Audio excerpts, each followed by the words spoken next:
In the modern world, the majority of unmarried Muslim women are independent. Many are studying at educational institutes, have part-time or full-time jobs, and have control over their lives and their responsibilities, such as paying their own bills. They travel to different places, such as work and school, by themselves without being dependent on others. But it is strange how many women after getting married seem to lose this independence. Many begin to heavily depend on their husbands to join them in everything they do, such as shopping or other activities, which they often done happily by themselves when unmarried.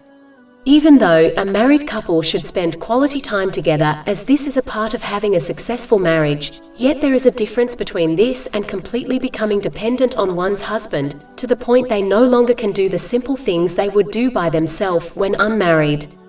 This type of excessive dependency and neediness is not healthy, and women should not become like this. Being needy leads to excessive demands from one's husband, which in turn leads to many arguments and even divorce. Remaining independent while having a loving relationship with one's husband will avoid these issues and empower them, so their confidence grows in all aspects of their life.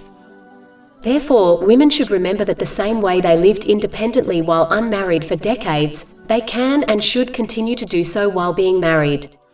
They do not, nor should they become overly dependent on their husbands.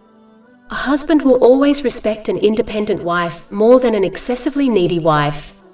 And it is significantly less likely a husband takes advantage of an independent wife, compared to an excessively needy one. Over 400 free ebooks, audiobooks, infographics, podcasts and blogs available on our website, www.shakepod.com.